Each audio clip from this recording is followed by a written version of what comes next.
Kania Bilva Pratistasari dengan NIM I02240012. Di sini, aku bakal bahas tentang konsep dan urgensi pendidikan Pancasila dalam kehidupan berbangsa dan bernegara. Yang pertama ada konsep pendidikan Pancasila. Konsep pendidikan Pancasila ini dibagi menjadi 4 perspektif, yaitu perspektif historis, perspektif sosiologis, perspektif yuridis, dan perspektif politik. Yang pertama ada perspektif historis, yaitu melihat latar belakang sejarah lahirnya Pancasila sebagai hasil perjuangan bangsa Indonesia untuk merdeka dari penjajahan. Pancasila merupakan rumusan nilai-nilai luhur yang menjadi jiwa dan semangat bangsa Indonesia dalam mempertahankan kemerdekaan dan kedaulatan negara.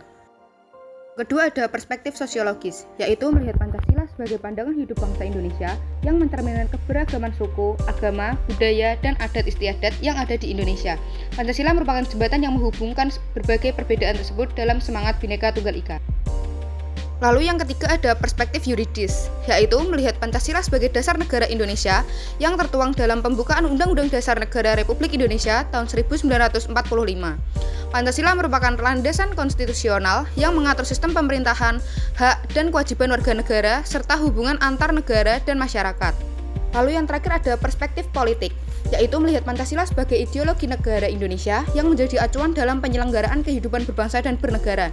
Pancasila merupakan pedoman dalam menentukan arah kebijakan, tujuan nasional, serta sikap dan perilaku warga negara. Lalu berikutnya ada urgensi pendidikan Pancasila. Yang pertama, untuk mencegah degradasi moral. 2. Membentuk generasi berkualitas. Dan 3. Untuk menghadapi tantangan globalisasi. Topik yang selanjutnya adalah permasalahan ideologi Pancasila. Permasalahan yang saya ambil adalah intoleran. Intoleran merupakan sikap tidak bisa menerima perbedaan. Seseorang yang bersikap intoleran akan kesulitan untuk menghargai dan menghormati keyakinan, pendapat, atau kebiasaan orang lain yang berbeda dengan dirinya. Faktor penyebab dari permasalahan intoleran ini diantaranya 1. Ketimpangan kondisi finansial dan ekonomi, serta kemiskinan menjadi faktor yang berhubungan dan mempengaruhi terjadinya sikap intoleransi. 2. Status sosial yang berbeda melahirkan intoleransi akibat perbedaan jabatan, pekerjaan, dan latar belakang. Lalu yang ketiga, tingkat pendidikan dapat menyebabkan intoleransi dalam kehidupan bermasyarakat. Faktor penyebab yang selanjutnya yaitu informasi keagamaan yang keliru mempengaruhi terjadinya sikap intoleransi. Dan agama yang dicampurkan dalam urusan politik seringkali menimbulkan permasalahan karena melihat dari salah satu sudut pandang agama saja. Lalu yang berikutnya ada dampak negatif dari intoleran. Yang pertama, adanya perpecahan bangsa yang terjadi karena konflik sosial dalam kehidupan bermasyarakat. Bisa karena ekonomi, status sosial, ras, suku, agama, dan kebudayaan. Yang kedua, memandang masyarakat dan kebudayaan sendiri lebih baik sehingga menimbulkan sikap merendahkan kebudayaan lain. Sikap ini mendorong konflik antar kelompok. Lalu yang ketiga, terjadinya konflik ras antar suku atau agama. Lalu, dampak negatif yang selanjutnya yaitu terjadinya kemunduran suatu bangsa dan negara karena pemerintah sulit membangun kebijakan. Kemudian, kurangnya partisipasi masyarakat dalam pembangunan dan menghambat usaha pembangunan dan pemerataan sarana dan prasarana.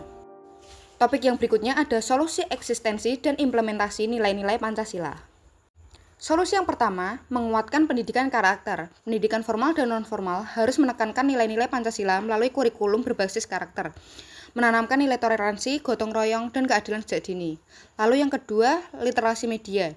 Masyarakat perlu dibekali kemampuan untuk memilah informasi di era digital, sehingga mampu menghindari hoaks dan ujaran kebencian. Kemudian yang ketiga, yaitu peran aktif pemerintah. Pemerintah perlu mengawasi dan menindak tegas kelompok-kelompok yang menyebarkan paham radikalisme dan intoleransi, serta meningkatkan kebijakan yang mendukung integrasi sosial seperti kampanye keberagaman dan toleransi.